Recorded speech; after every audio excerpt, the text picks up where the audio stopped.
Assalamualaikum. Bismillahirrahmanirrahim. Class 7. Today we are starting our new term, and the title of our book is International Lower Secondary Science 2. The first chapter of our book is Cells to Organisms. How organisms are made from the cells. Beta, in this chapter we talk about cells and organism, how cells are combined to form an organism which is the multicellular or the unicellular. ठीक है बेटा, अगर आप इस book के title को भी बहुत गौर से देखेंगे तो इसमें भी क्या है, बहुत सारे टाइनी सेल्स बने हुए हैं जो कि इस चैप्टर के जो पैटर्न हैं या जो रिव्यू है उसे शो कर रहे हैं. ठीक है बेटा, अब आपके पास the first topic of our chapter is cells. Have you ever heard the word cells? I hope your answer will be yes, because I was taught you about the cells, animal and plant cells. बेटे cell क्या है? The building blocks of life, यानी कि life को build करने वाले blocks हैं cell. ठीक है, but we are talking about the cell. लेकिन ये पिक्चर जो है बहुत सारे हाउसेस की है, तो ये इस चैप्टर में इंक्लूड करने की वजह बेटा, ये जो है हमारे पास क्या है, एक बहुत सारे हाउसेस का मॉडल इन्होंने शो किया है. अगर हम इन्हें बहुत ज़्यादा केयरफुली देखें तो हमारे पास हमें शो होता है कि बहुत सारे हाउसेस हैं जो कि किससे बने हुए? ब्रिक्स से मिलकर बने हुए. बहुत सारी ब्रिक्स आपस में कंबाइन हुए और हाउसेस को क्या किया है? बिल्ड किया है. Same as our body, animal body, whether the plant body, unicellular organism body. Each and every body is build by the small cell, therefore cells is called the building block of life. जिस तरीके से ये houses जो हैं, सबसे पहले एक ही brick रखी होगी, फिर बहुत सारी ब्रिक्स आपस में कंबाइन की गई हैं जिसके ज़रिए ये एक हाउस बना है. इसी तरीके से सिमिलरली हमारे पास क्या है, बहुत सारे छोटे छोटे सेल्स आपस में कंबाइन होते हैं and they form organism. Similarly, cells are the basic building block of living thing. The living thing around us, from the smallest bacterium to the largest animal or the tree, are all made up of one or more cells. अगर हम एक छोटे से छोटे organisms को देखें such as bacteria, और बड़े से बड़े organism such as human, animal, plant, all living organism are made up of one और मोर सेल. यानी कुछ ऑर्गेनिजम्स ऐसे होंगे, ज़रूरी नहीं है कि सब बहुत सारे सेल से मिलकर, बल्कि कुछ ऑर्गेनिज्म ऐसे होते हैं जो वन सेल से मिलकर बनते हैं, कुछ ऑर्गेनिज्म होते हैं जो मोर देन वन सेल से होते हैं. लेकिन it is compulsory for the living organism to made up of the cells. So the next topic is a cell is the basic unit of life. It is the smallest part of the living thing which is capable of carrying out by the life processes. अगर हम cell की basic definition भी देखें, the cell is the basic structural and functional unit of life. Structural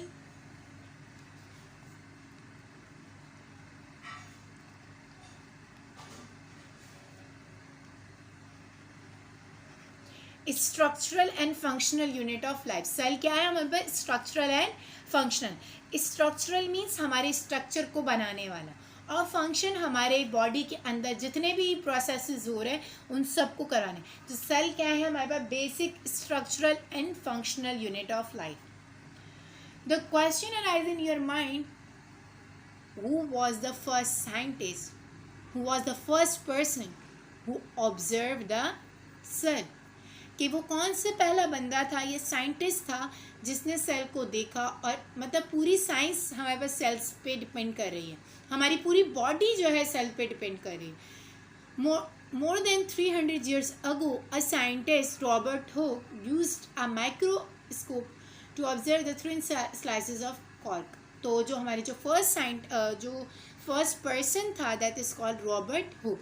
ये एक scientist हैं जिन्होंने first time sales को क्या किया था? ऑब्जर्व किया था under the microscope.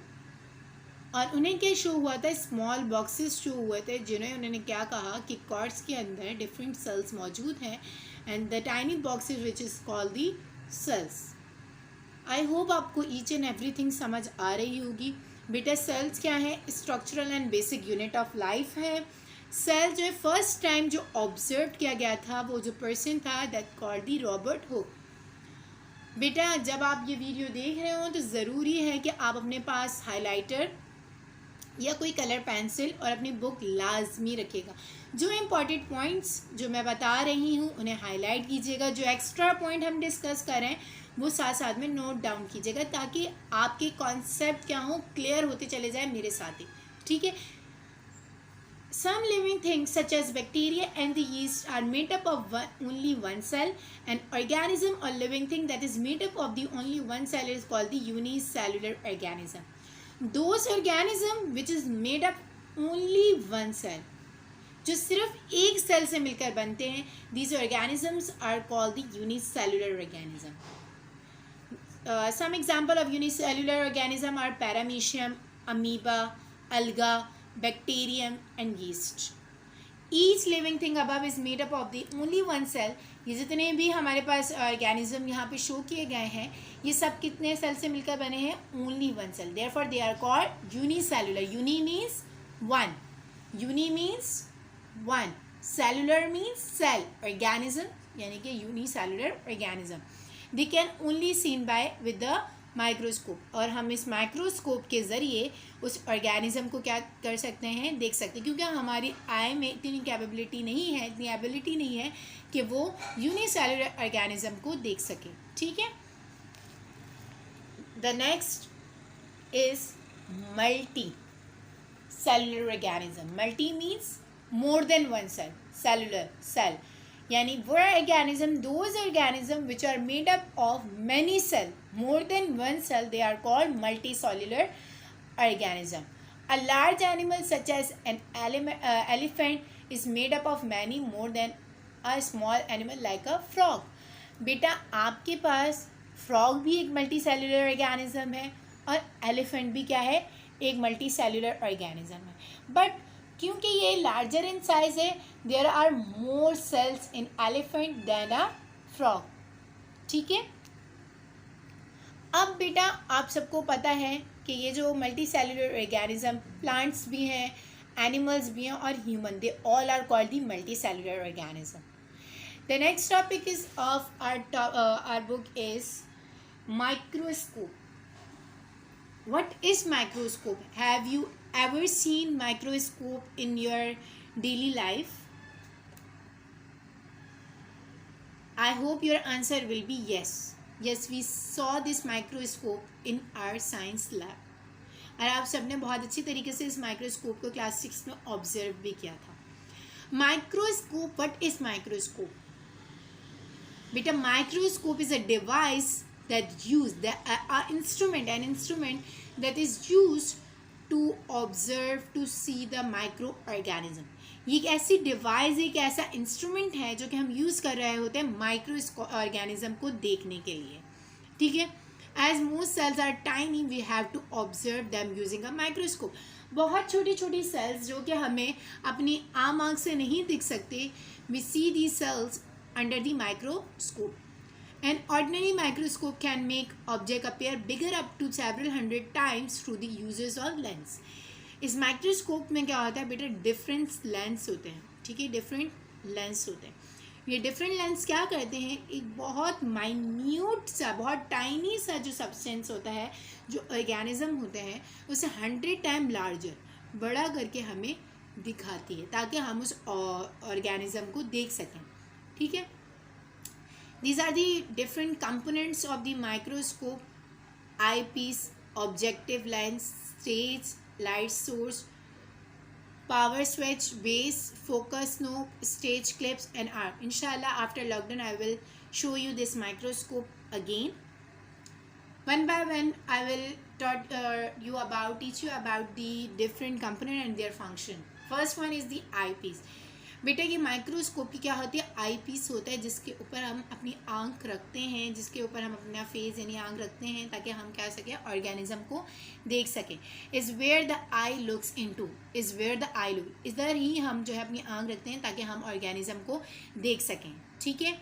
Objective lens magnify the specimen, जो यहाँ पे स्टेज के ऊपर एक स्लाइड होगी और स्लाइड के ऊपर स्पेसिमेन होंगे, वो ऑर्गेनिज्म होगा जो हमें देखना होगा। तो ये माइक्रोस्कोप क्या करेगी, ये ऑब्जेक्टिव लेंस उसको क्या करेंगे, मैग्नीफाई, मैग्नीफाई मीन लार्ज करेंगे, मैग्नीफाई करेंगे, बड़ा करेंगे। आर्म जिसके ज़रिए हम होल्ड करते हैं माइक्रोस्कोप को, should be held when moving a microscope, जब हमें माइक्रोस्कोप को एक जगह से दूसरी जगह मूव करना होगा तो आर्म के ज़रिए मूव करेंगे। स्टेज, बिल्कुल आपको स्टेज दिख रहे हैं, आप स्टेज क्या होगा, is where the specimen slide is place, जहाँ पे हम स्लाइड रखेंगे, स्लाइड पे क्या होगा, स्लाइड पे हमारा स्पेसिमेन होगा, वो माइक्रो ऑर्गेनिज्म होगा जो हम देखेंगे। लाइट सोर्स, बेटा ये यहाँ पे जो है, अगर हम अपना ऑर्डिनरी माइक्रोस्कोप देखें तो यहाँ पे जो हम लैब में भी देखा है, यहाँ पे मिरर मौजूद होता था जिससे जो है लाइट रिफ्लेक्ट होकर हमारे माइक्रोस्कोप पे जाती है। पावर स्विच, और ये थोड़ा सा एडवांस्ड बना हुआ है। Power switch is the press to switch on the power, यहाँ पे पावर स्विच होता है, हम अपने माइक्रोस्कोप को क्या कर सकते हैं, ऑन ऑफ कर सकते हैं। स्टेज क्लिप, स्टेज क्लिप इस टाइप की क्लिप्स होती हैं जो बनी हुई हैं। ठीक है। ये की बेटा ये क्या है, हमारी स्टेज क्लिप स्पेसिमेन की स्लाइड है, उसको होल्ड करने के लिए, ताकि हमारी जो स्लाइड है वो हिले नहीं, अच्छे से हम ऑर्गेनिज्म को ऑब्जर्व कर सकें। फोकस नोब्स, ये दो तरह के फोकस नोब मौजूद होते हैं। Are turn to get the sharp and clear image, इसे मूव करके जो है हम एक क्लियर इमेज क्या करते हैं, विजुअलाइज करते हैं। Base should be held together with the arm when moving a microscope, बेटा ये जो बेस है ये भी हमें हेल्प करती है माइक्रोस्कोप से एक जगह से दूसरी जगह प्लेस करने के लिए। ठीक है बेटा। अब हमारे पास नेक्स्ट है the object to be observed is called specimen, वो ऑब्जेक्ट्स, वो ऑर्गेनिज्म जिसे हमें अंडर द माइक्रोस्कोप ऑब्जर्व करना है, this object is called the specimen. ये आपके पास क्या है बेटा, स्लाइड मौजूद है। ठीक है। It is placed on the microscope slide, which is then placed on the stage. The focus knob are turned to adjust the sharpness of the image. Clear image करने के लिए हम क्या करते हैं, adjustment knob use करते हैं, which are available here, and we place our slide on the stage. Okay. बेटा अब हम पढ़ेंगे कि सेल थ्योरी क्या है। सेल्स के रिगार्डिंग डिफरेंट साइंटिस्ट ने अपनी थ्योरी पेश की थी जो बहुत ज़्यादा मानी जानती है और फेमस, जिसे एक्सेप्ट किया गया है। In 1839 two scientist Schleiden and Schwann proposed the cell theory, and the cell theory stated that all living things are made up from one or more cells. According to these scientists, all living things are made up from the one or more cell. According to the scientists कि जो हमारे पास organism है, whether they are unicellular or multicellular, they must be made up of one or more cell. दुनिया में जितने organisms हैं, they all are made up of cells. Cells come from pre-existing cells. जो new sales होते हैं वो क्या होते हैं बेटा, पुराने ही सेल से मिलकर बनते हैं, यानी पुराने सेल डेड हो जाते हैं, उनकी जगह न्यू सेल्स बनते हैं। Cell are the basic unit of life. Cell क्या है, बेसिक यूनिट ऑफ लाइफ है, और मैंने आपको बहुत अच्छी डिटेल में बता दी कि cell basic unit of life क्यों है।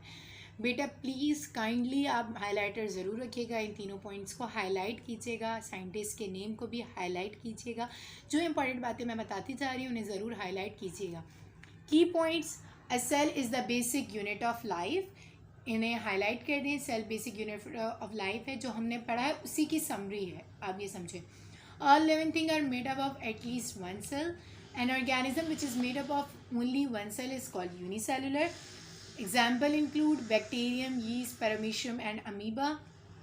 An organism which is made up of many cells is called multicellular organism, such as plant, animals are called the multicellular organism. A microscope is used to observe cells. I hope you all understand this topic. और फिर भी कोई problem होगी तो आप WhatsApp के through मुझसे पूछ सकते हैं। जज़ाकल्लाह।